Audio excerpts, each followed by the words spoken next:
Hi, it's Laura. It's time for another What Sold on What Not video. So today's a little bit disappointing, which would match the rest of my week as far as sales are concerned. Week/month.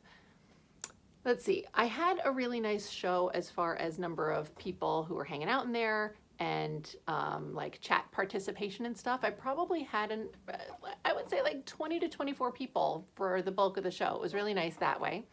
But I only made $179 worth of sales. And also Whatnot did not send me my cute little email summary that they always send as soon as the show is over.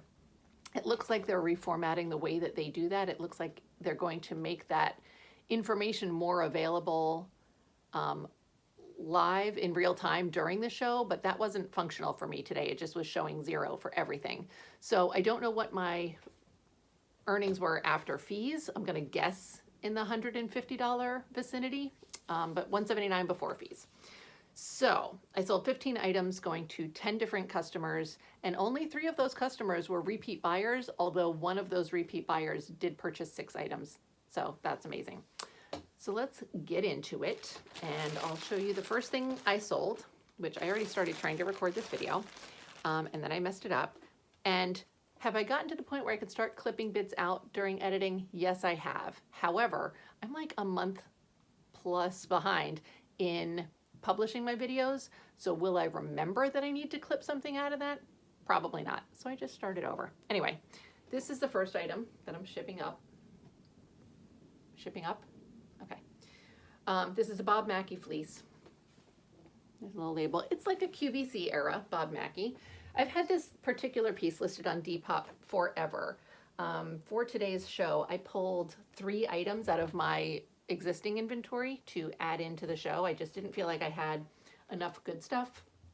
So I just randomly opened one of my bins and decided, you know, okay, what do I want to pull out of here to add to my show? So this was one of the items. This has been on Depop forever. I think I had it listed for $59 shipped. I don't know. At the time that I listed it, that would have been a realistic amount. But I don't know. I haven't done comps on this, obviously, in a bajillion years. So anyway, it is sold. It sold for, where's my lint roller? It sold for $15. And let's see. I want to lint roll this. There we go.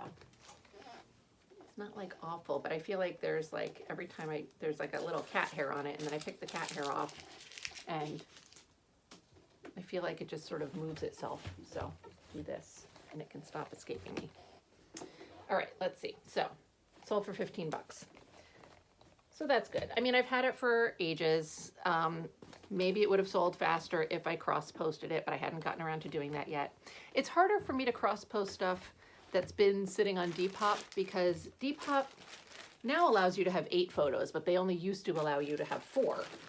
Even 8 is pretty insufficient a lot of the time, but when they only allowed 4, I would use a video to make up the rest. So they would allow 4 plus a video. Now they allow 8 plus a video. But I would just do like a slideshow of the additional photos. So for most of my Depop things, I have to go through, download the video from Depop again, and then screenshot all the individual slides. So I don't save my photos anywhere. Once I've listed an item, I delete the photos because I don't have storage space or like mental capacity to deal with stored photos for everything till the end of time. Let's see. Second item that I sold, this is cute. This is just a cute little jumpsuit. This is marked petites, and often I find that petite sizing, at least like 80s and 90s petites, was not really necessarily different than standard sizing, although this I feel like it is. I feel like this one is shorter in the torso than a standard jumpsuit is. This sold for $12. It was one of those, I think I paid enough that 10 seemed like shorting myself a little bit, but it didn't seem like a $15 item, so I compromised with 12. And it's very cute. One of the shoulder pads is crunched up in its little casing, and I was not able to uncrunch it, which is disappointing. I did obviously disclose that. That may have probably, I assume that played into my $12 pricing as well. So let's see. Okay, get these all folded. I would like to fold this differently, but I'm not doing it. The legs have like nice little creases on them. So, but in order to fold along with the crease and the whole thing, so I'm not doing that. You don't care. Don't care. So my chat today was, like I said, I had a decent number of people live in the show. It seemed like 20 to 24 people, like the majority of the show, which was great. It's not uncommon for me to drop down to like 7 participants. So it felt nice that there were so many people. I got rated, which was really nice. I rated someone else at the end, of course. I've been doing that a lot. And people were having nice little chit-chatties. We were talking about all sorts of stuff. We ended up talking a lot about shipping. Let's see. Before I get into that, I sold this blouse. Really pretty sheer. There are no tags on this. I think it's like 70s era, but somebody could have made it last week. I have no idea. Also, by the way, if you do watch my Whatnot shows, you will notice that I recycle my jokes. But, sorry. Let's see. So, this blouse sold for $10. So we were talking about shipping, and one of the things that is, I think, a challenge on Whatnot is that Whatnot recruits a lot of new sellers, which I think is fantastic. But it seems to me, based on the chat that I see on the Facebook group that I'm in for Whatnot, that a lot of these new Whatnot sellers are not experienced sellers in general. So they do not understand how shipping works. And I don't feel like you are going to have a good time of it on Whatnot if you do not already understand USPS shipping. Because, you know, of course, USPS goes by weight and dimensions, like what size is the package, how much does it weigh, where is it going? Whatnot uses all of that, but like tweaks it a little bit, right? So they've got special pricing on Whatnot, which is fantastic.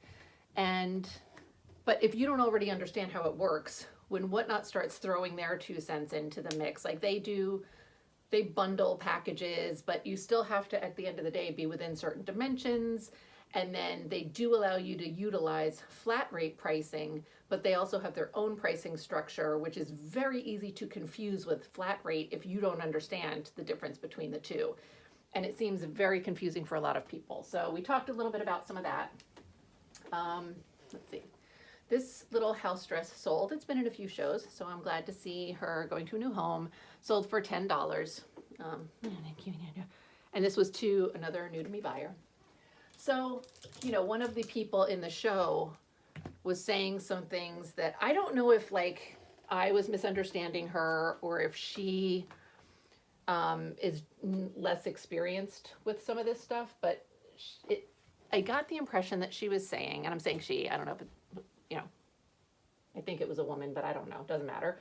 I got the impression that they were saying that, oh, you can be a little bit off and it's not a big deal. USPS doesn't kind of come after you and blah, blah, blah, blah, blah. And that's like entirely true. I mean, number one, I've definitely had adjustments come through. So, you know, USPS goes through now and they can make adjustments after the fact if you do online shipping. So if I walked up and paid at the counter, they can't do that. But also, if I walk up and pay at the post office counter, they are weighing the package and, you know, reviewing dimensions, etc. on the spot. So presumably you don't need to do that. If you are printing your labels at home, they are going through and like sort of comparing the packaged weights versus what the label says it is. So if you put on your label that it weighs 4 ounces, but it really weighs 8, they're going to catch that behind the scenes and charge back for it. Now, do they miss sometimes? I'm sure they do. Are they checking every single package? I have no idea. What I do know is that I'm not willing to take chances that like, they're not going to check, it's fine, right? And then on Whatnot, as a seller, if I do say it weighs 4 ounces, but it really weighs 8, and USPS does come back and charge for the overage, Whatnot is the one seeing that charge, not me. And Whatnot is probably not going to tell me if it happens once here or there, but if it's a continuous occurrence and a regular practice of mine, I guarantee you at some point Whatnot is going to come back to me and like, listen, you got to get it together, right? And potentially penalize me somehow. So I'm not willing to take those kind of chances. So I don't know if she just hasn't been caught with this yet, or if I was just misunderstanding what she was saying. Let's see, my next item that I sold is going to a repeat buyer. Yay. So it's this cute little disco style 70s dress. It's very simple, but very 70s and adorable, and I love it. And that sold for $12. It was another one where the price that I paid was a little too high for me to sell it at $10, but I didn't quite feel like she was a $15 item, I guess. So anyway, but yeah, Whatnot definitely will sort of come to some sort. I forget what the guy was doing. I was reading something about a particular seller who they receive instant payout, which means that as soon as you print your shipping label, you get your money. So after I'm done filming this video, I'm going to go print all my labels, and then all of my funds from today's show will be released to me immediately. And you only get to that level once you've made 1,000 sales on Whatnot. And I mean, there's a couple of other criteria. You have to have a certain number of shows, et cetera, et cetera. But basically 1,000 sales. So some seller, I forget what it was that he had been doing. Maybe it was late shipping or not estimating the weights correctly or something. But they were penalized and their instant payout status was suspended for a month, which is actually a pretty decent punishment, because in the past, usually it seems like they've actually just suspended your ability to sell for a week or something. So I would way rather have my instant payout status suspended versus not being able to go live at all. But it hurts. When you're accustomed to getting that money instantly, it's really nice and you rely on it. So, that would suck. But yeah, like I use Pirate Ship for other stuff, eBay, Etsy, etc. And I've had price adjustments come through Pirate Ship. Thankfully, they've usually been credits back to me. I mean, this doesn't happen all the time, but every now and then I'll get a credit. And because I overpaid shipping slightly, so that's really nice. I did have 2 times where I got charged on the back end, and I disputed it, and because it was ridiculous. Once it was UPS, it was telling me that my package weighed like 13 pounds. It was like 2. What are you talking about?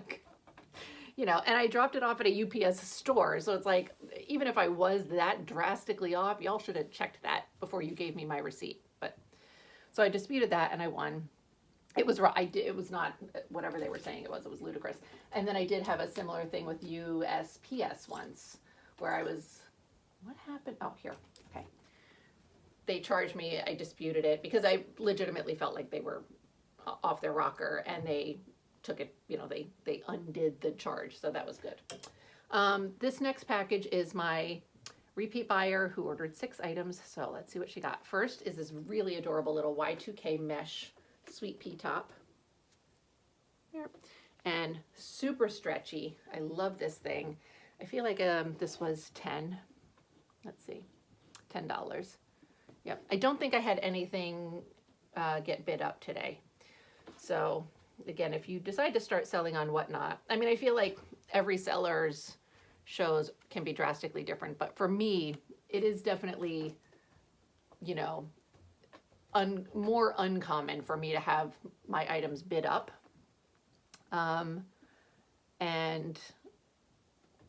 So I know that usually whatever I'm listing the price at is what I'm selling it for. This shirt, amazing little disco shirt. This is a men's shirt, but we don't care. This sold for $20, which is what I listed it for. And that is a higher start price for me on Whatnot, but also because it's awesome. Like, I know that I could list this on Etsy and sell it for like $50 and say, you know what I mean? Like, I don't feel bad all the time about start prices like that, because $20 is a fabulous start price for something like this. A fabulous selling price for sure. So, it's still a good deal. If this is a reseller, I think that this is a reseller. It's definitely you know, leaving room for her to be able to resell it at a profit. And I make some money, she makes some money, we're all having a good time. The next item is, there's this cute little skirt. Can you please move? This, which I love, sheer lace skirt. This is a Judy Knapp, so like 80s, 90s, I think, yeah, I called it 90s. Very like Cyndi Lauper, early Madonna, that kind of vibe. Here's your tag. Judy Knapp. So cute. And this sold for, let's see, I don't remember, 15. This is one of those pieces where I would think I would put 15, but sometimes maybe I put 10, I don't know. So 15. Good for you, Laura. That's what now Laura would have priced it at as well. So, all right, let's see. This is the next item that she picked up. Cute little 80s blouse. Very simple, but I really thought it was a fun geometric print. You know, tag is, and I feel like it was 10. Yes, 10. So 10 is typically kind of my lowest. I will do an occasional $7 or $5 item, but in order for me to do them that low, I kind of have to have paid like $1 for it. So, because even then, you know, if I paid $1 and it sells for $5, I'm not making $4. So, because I'm still paying fees on top of that, whatever, and of course, whatever amount of time I spent doing what I'm doing. But to me, the $5 items are like the incentive to buy more, which hopefully they do. All right, the next item is this really cute little t-shirt. I actually got 2 of these, but I only put one in the show. And here's the thing, like if there had been a bidding war on this one, and by bidding war, I mean if more than one person had bid, I would have said, hey, you know what? I have a second one. Do you want me to run that? But since, you know, one person bid and that was it, I left it at that. I'll put the other one in another show, probably next week. So it's really cute. And it sold for, I want to say $10 as well. Yeah, so that's cute. And then, let's see. The last item that she purchased, oh, is this thing. This is amazing. I think it was 15, oh, 10. Super generous. This shirt, so as you can see, it's pretty see-through. It's probably meant to be a swimsuit cover-up, but there's all these tiger heads printed on it. So they're printed on it, but also they are like embroidered into, I don't know if embroidered is the right word. Like see here, there's his mouth. So it's just, it's insane. It's ridiculous and amazing and so much fun. So I sold it for $10. These things are garbage, by the way. So look at this. This is cracked, just cracked now, but it's already cracked over here. I already have tape on it from when this piece of trash cracked. So there we go. Thank you so much. So annoying. And that means like I have multiples at this point that are cracked. I'm just taping them because ordering more is just going to be like, cool. So then I'll just have more garbage when those crack in a week. So dumb, but whatever. I have thought about ordering a second set just to make changing my numbers out a little bit easier, but I don't know, haven't done it. Because it's basically like just creating more garbage, even if I end up using them, so it's annoying. All right, Tiger's all done. Let me get a bag for these guys. Okay, here we go.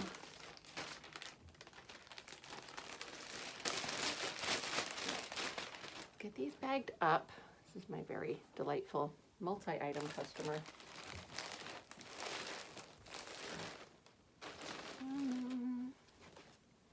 1, 2, 3. Oh, there we go. Okay. Couldn't find the last item for a second. It was just hiding. There we go. Lovely. All right. Next is another new to me customer. they purchased this little slip, which is very cute. It was $10, so yay. We fold that up all nice and pretty.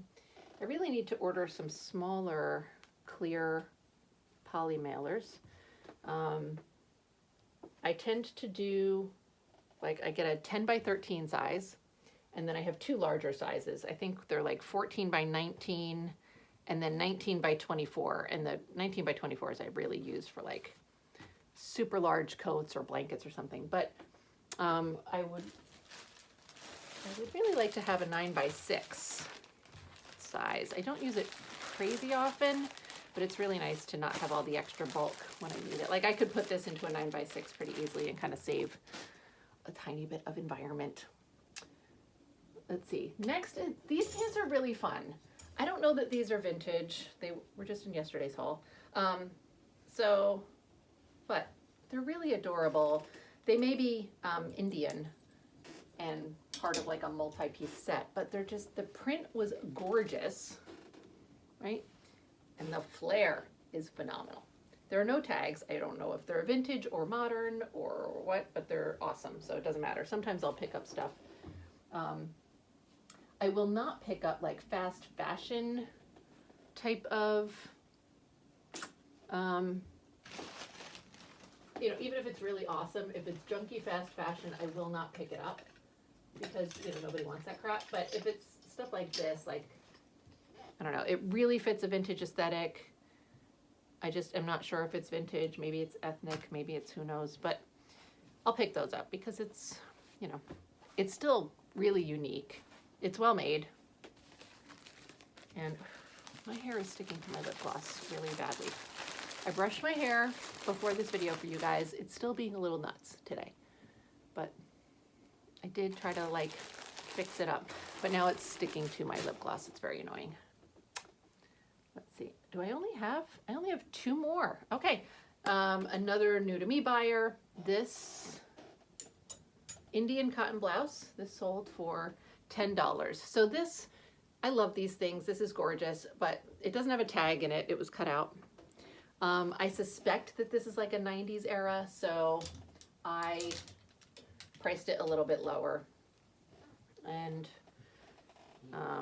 it's still really awesome. I love these so much. They're so lightweight and airy and just, I love the prints on it. They're great. I love them. Okay, there we go. So it's a terrible fold job, but hopefully it's okay. We'll survive. There's that.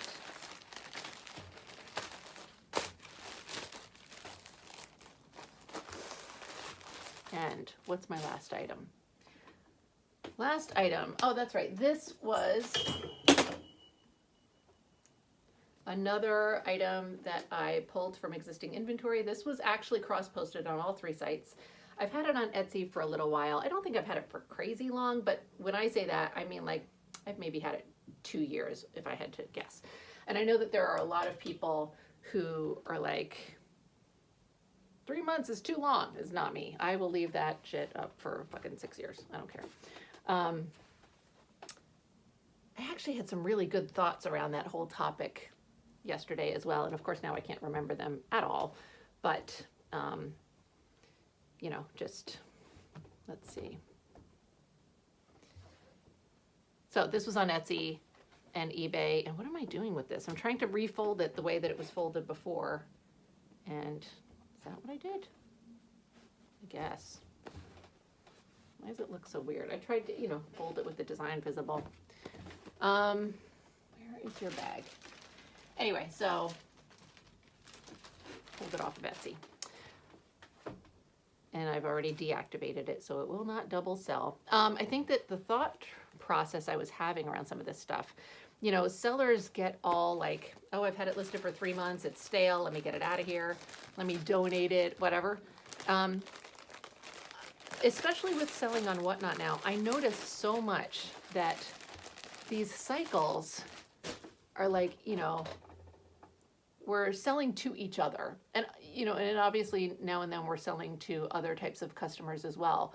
But, you know, I purchase things from a thrift store that have been in consignment or regular stores. Like it's just, it's very cyclical. So just because the thing isn't selling within 3 months doesn't mean it's not worth selling.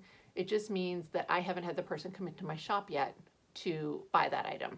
I think that the bigger issue with all of these pieces that sit for a long time is not so much the items themselves, and maybe not even necessarily that like it's a thing that my demographic isn't into, you know, because a lot of times it's stuff that I think is amazing, and it seems very in line with my normal aesthetic. So it seems that people who like my aesthetic would also like this item. But I think that when we're talking about these online algorithms, it's so fast paced, and they put so much pressure on like showing the newest items to people. So I think a lot of times it's just the longer your item has sat online, the more invisible it becomes to the algorithm. Somebody scrolling through my Etsy shop might come across it. Somebody searching for something incredibly specific may come across it, things like that, but it could be hidden from other people. So I do think that cross-posting is helping me a lot with that. It would be awesome if maybe I cross-posted some stuff again. It's been a long time since I did it. I mean, anything new that I list, I'm listing to all 3 of the platforms I sell on, but any of my older stuff, I haven't gone back and done a lot of the cross-posting yet. So, but cross-posting helps, and then also just, you know, ending a listing and then putting it up as a new listing with some tweaks to it, whether you change your photos or title or whatever, tweaking it, right? So, but yeah, just watching sellers sort of the cycles of how we sell to each other and things like that. It's almost like a form of, you know, people talk about sustainability and eliminating fast fashion, et cetera. And as secondhand sellers, if we are bringing items in and then kicking them back out when they haven't sold in 3 months, that's kind of our own version of fast fashion. You know, we're not creating the items, but we certainly are moving them through a lot of different processes, possibly unnecessarily.